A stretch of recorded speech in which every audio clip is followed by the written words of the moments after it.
Je suis à fond dans les normes et il y a des gens que je peux pas trop supporter, c'est les gens qui ont des mèches bleues en fait. Tous les gens qui ont une mèche bleue, bah ils se lèvent, je les déteste mais à un point vous pouvez pas comprendre.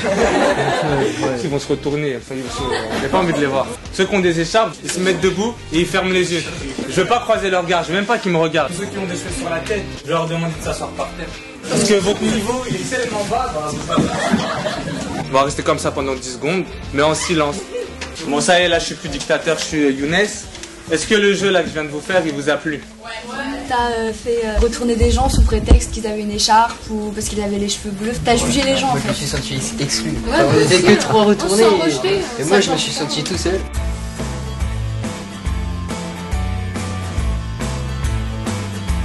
Le programme Démocratie et Courage, c'est un programme d'éducation à la citoyenneté qui a été initié par la Fédération Léo Lagrange et qui vise à sensibiliser des jeunes à la lutte contre les discriminations par le biais d'interventions que l'on réalise en classe avec des groupes de jeunes, collégiens ou lycéens. Une journée d'intervention, en fait, ça dure 6 heures. On a les jeunes en fait toute la journée.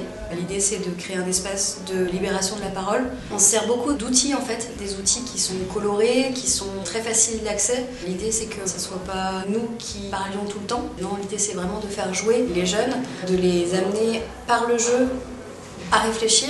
On n'a pas la posture de l'enseignant auprès des élèves, on est plus là pour amener le débat, solliciter une réflexion, l'amorcer, mais jamais dire là tu as tort, là tu as raison, ou les punir, ou les exclure. À chaque fois, on synthétise en fait notre propos sous forme de petites pancartes qui sont colorées, très très simples, où pas de grande définition, pas de grand blabla. Le programme Démocratie et Courage est né en France, en tout cas, transposé depuis l'Allemagne en 2002. En fait, cette année, 2012, c'est 10 ans.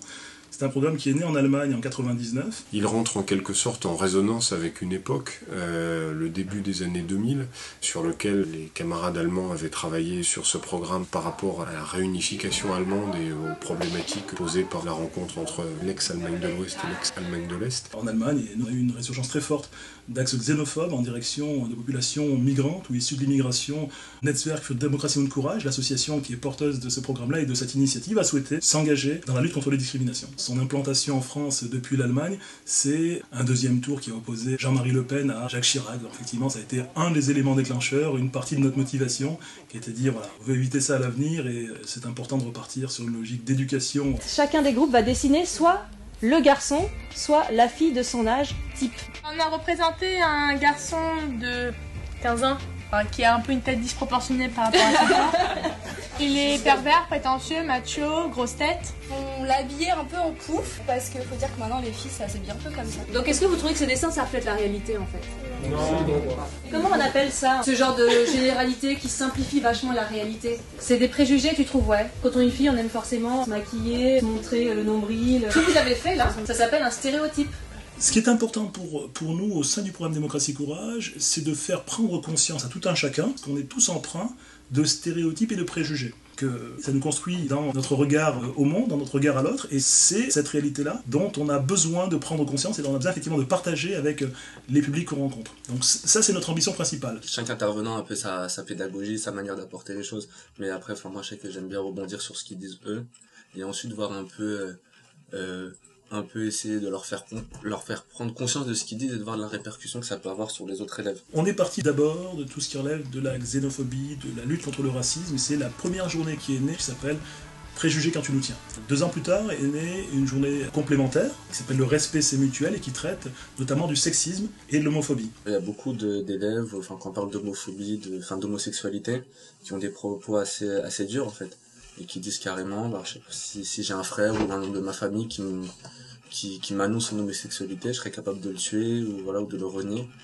Et au fur et à mesure du débat, de voir un peu que les mentalités changent, juste en 1 heure ou une demi-heure de débat, je pense que c'est vraiment c'est très positif. Un peu plus tard, 2008, est née une 3e journée pour vivre ensemble, faisons un pas, qui traite de la thématique de la violence. Une 4e journée est aujourd'hui proposée, la journée s'appelle Décodant les médias, et elle traite de l'éducation aux médias, toujours à partir du prisme des stéréotypes et des préjugés. Par exemple, pour Internet, puisqu'on sait que les jeunes aujourd'hui utilisent beaucoup les nouveaux médias, les smartphones, tout ça, il s'agit par exemple de ne pas les diaboliser, de ne pas dire que les jeux vidéo c'est quelque chose de mal qui développe la violence, mais que ce sont des médias qui ont des inconvénients et des avantages, et donc de ne pas les diaboliser, mais plutôt d'essayer de solliciter une utilisation positive de ces médias-là. Donc réfléchir sur ces sujets pour amener la réflexion aux élèves. Depuis 3 ans, on a développé un nouveau type d'atelier qui s'appelle les ateliers de théâtre, qui vise à monter avec les jeunes des petites scénettes de lutte contre les discriminations. Je vais devoir baisser le salaire de quelques salariés. Vous, regardez votre salaire. Vous, baisse de 10%. Vous êtes des femmes, ok? Et les femmes, c'est moins payé que les hommes, c'est logique.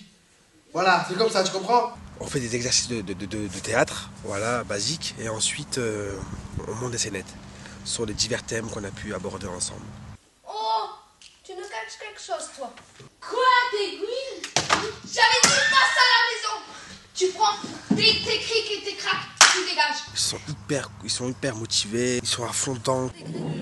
Attends, je préfère les garçons que les filles. Ça nous apprend aussi pour plus tard à ne pas différencier les différents sexes, par exemple masculin, féminin ou bien par un aspect physique. On parle homosexuel. Homosexualité. On intervient aujourd'hui en direction de jeunes adultes, on fait de la formation sur la thématique des stéréotypes et des préjugés. On a aussi développé d'autres modes d'intervention pour pouvoir intervenir en happening, à l'extérieur, dans des manifestations. Bref, les jeunes volontaires impliqués dans le réseau Démocratie Courage s'impliquent sur des tas de manifestations hors cadre scolaire.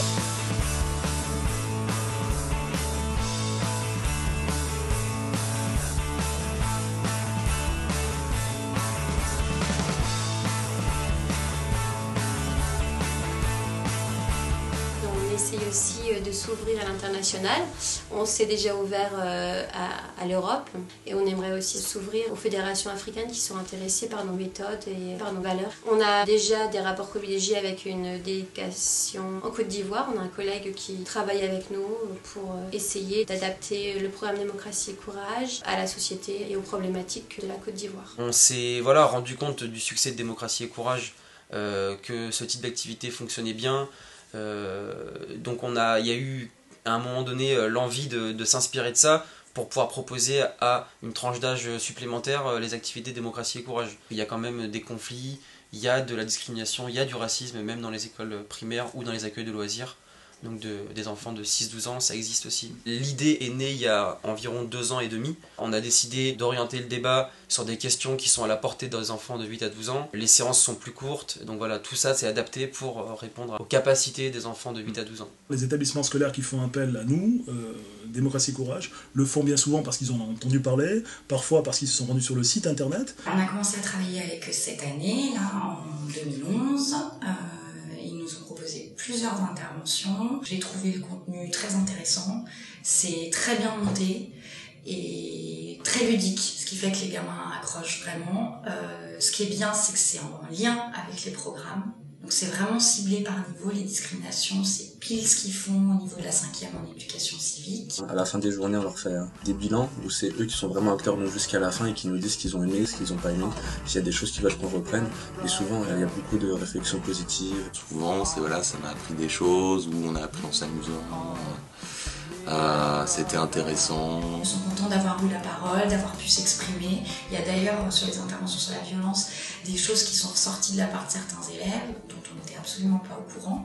Donc nous, au niveau des équipes, ça nous permet après de reprendre des problématiques et peut-être qu'ils ne seraient jamais venus nous voir, peut-être qu'on n'aurait jamais été au courant s'il n'y avait pas eu cette intervention-là. Quand on met en place une intervention dans un collège, dans un lycée, on a toujours l'idée de construire avec l'équipe éducative de l'établissement un suivi ou un projet dans lequel s'insère cette intervention. Parce que forcément, on arrive pendant une journée et on ne peut pas se dire qu'après ça, tout a changé. Cette labellisation, elle est valable 2 ans, donc elle doit être renouvelée effectivement. Le lycée est obligé de s'engager dans une démarche de pérennisation, d'action, de lutte contre les discriminations. Depuis 10 ans, on estime à près de 180 000 le nombre de collégiens et lycéens qui ont été sensibilisés, rencontrés dans le cadre de nos interventions. Et on a formé plus de 1000 volontaires. On constate plus de demandes, plus de sollicitations, plus d'interventions. Comment sont formés les volontaires? Avec la même méthode qu'on utilise en classe, donc la méthode de l'éducation par les pairs.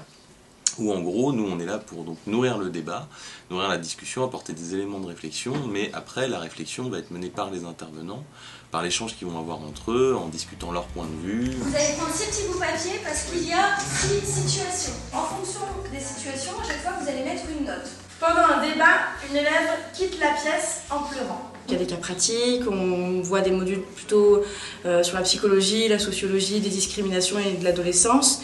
Et puis de proposer de l'intervention et de proposer surtout, c'est très important, aux volontaires d'être acteurs de leur formation. On les prépare à être en condition d'intervention. Pourquoi un homme homosexuel peut être coiffeur selon vous? Une formation, du coup, on le définit plutôt comme un cadre de ressources où en fait le but c'est que chacun s'exprime.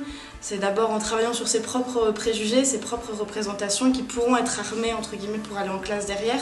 On vient avec un message et une interview qui est toute faite, mais on est aussi à l'écoute de la classe, c'est-à-dire que si la classe elle a besoin de parler de ça, on est là aussi pour en parler. On n'est pas là pour sortir à la fin d'un interview et dire « Ah, j'ai fait une bonne interview ». Non, on est là pour dire « J'ai répondu aux attentes des gens qui étaient là ».